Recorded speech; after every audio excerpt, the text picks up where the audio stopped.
আসসালামু আলাইকুম। Welcome to my YouTube channel Azim learning point.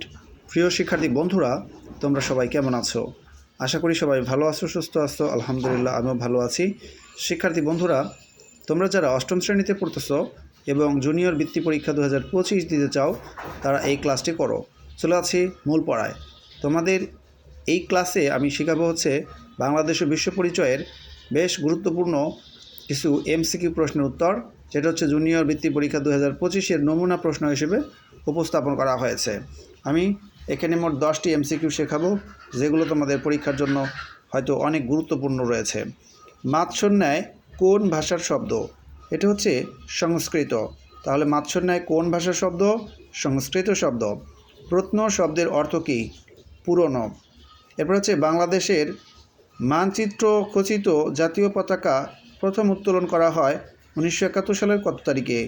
2রা March. তোমরা অবশ্যই মনে রাখবে 2রা মার্চ জাতীয় পতাকা উত্তোলন দিবস। আমাদের সংবিধানে সমাজতন্ত্রকে রাষ্ট্রীয় মূলনীতি হিসেবে গ্রহণ করা হয়। উত্তর এখানে হচ্ছে অপশনের সবগুলোই হবে। ন্যায় বিচার, শোষণমুক্ত সমাজ গঠন, সমতা ভিত্তিক সমাজ, সবগুলোর জন্য কিন্তু সংবিধানে সমাজতন্ত্রকে রাষ্ট্রীয় মূলনীতি হিসেবে গ্রহণ করা হয়। এরপরে দেখো, প্রাচীন বাংলার কোন কাপড়ের বেশ খ্যাতি ছিল? দুকুল। উত্তর হবে দুকুল। এখানে একটা উদ্দীপক রয়েছে, উদ্দীপকটা পড়ি এবং 6 ও 7 নম্বর প্রশ্ন উত্তর দেই। সানিদেব রাজশাহীতে বেড়াতে গিয়ে এক ভিন্ন নিগোষ্ঠীর সাথে পরিচিত হয়, যাদের সমাজের মূল ভিত্তি হচ্ছে গ্রাম পঞ্চায়েত। উদ্দীপকে বর্ণিত নিগোষ্ঠীর নাম কি? সাঁওতাল। ওকে, সাঁওতালরা কিন্তু রাজশাহীতে বসবাস করে। উদ্দীপকে বর্ণিত নিগোষ্ঠীর সাংস্কৃতিক অনুষ্ঠান কোনটি? এটা হচ্ছে ঝুমুর নাচ। কোন দিনটিকে জাতীয় জনসংখ্যা দিবস হিসেবে পালন করা হয়? 2 ফেব্রুয়ারি। বায়ুমণ্ডলে ভূপৃষ্ঠের নিকটবর্তী স্তরের নাম কি? ট্রপোস্ফিয়ার। বর্তমানে বাংলাদেশে কোন শিল্পটি সম্ভাবনাময় শিল্প হিসেবে বিবেচিত হচ্ছে? ঔষধ। তো প্রিয় শিক্ষার্থী বন্ধুরা, আমি কিন্তু তোমাদেরকে গুরুত্বপূর্ণ 10টি বহু নির্বাচনী প্রশ্নের উত্তর শিখিয়ে দিলাম। সংক্ষেপে এখন উত্তরগুলো আবারও বলছি, তোমরা জাস্ট খালি শুনতে থাকো। মাৎসন্যায় কোন ভাষার শব্দ? সংস্কৃত। প্রত্ন শব্দের অর্থ কী? পুরনো। বাংলাদেশের মানচিত্র খচিত জাতীয় পতাকা প্রথম উত্তোলন করা হয় 1971 সালের কত তারিখে? 2রা মার্চ। আমাদের সংবিধানে সমাজতন্ত্রকে রাষ্ট্রীয় মূলনীতি হিসেবে গ্রহণ করা হয়।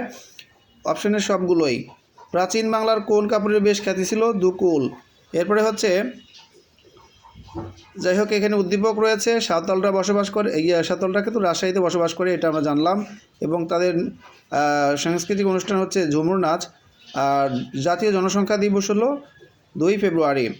বায়ুমণ্ডলের ভূপৃষ্ঠের নিকটবর্তী স্তরের নাম হচ্ছে ট্রপোস্ফিয়ার। আর বর্তমানে বাংলাদেশে কোন শিল্পটি সম্ভাবনা শিল্প হিসেবে বিবেচিত? এটা হচ্ছে ঔষধ। আমরা সবগুলো প্রশ্নের উত্তর দ্বিতীয়বার রিভিশন করলাম। যাই হোক, ভালো লাগলে অবশ্যই এই চ্যানেলটি সাবস্ক্রাইব করবে। এটা কিন্তু আমার নতুন চ্যানেল, অবশ্যই চ্যানেলটা সাবস্ক্রাইব করে রেখো। তোমাদের জন্য অনেক পড়া কিন্তু আমি দেবো, বাংলা বিষয়ক অনেক সাবজেক্টের পড়া পাওয়া যাবে এই চ্যানেলে। আর তোমরা যারা নতুন, তারা অবশ্যই আমার ইংলিশ উইথ আজিম ইউটিউব চ্যানেলটা সাবস্ক্রাইব করে রেখো, কারণ এই চ্যানেলে কিন্তু প্রচুর ইংলিশ পড়া রয়েছে। অবশ্যই তোমাদের সমস্ত রাইটিং পার্টস এবং গ্রামাটিক্যাল ক্লাসগুলো এখান থেকে তোমরা নিতে পারবে। আমার এখানে মোট 3টা চ্যানেল রয়েছে।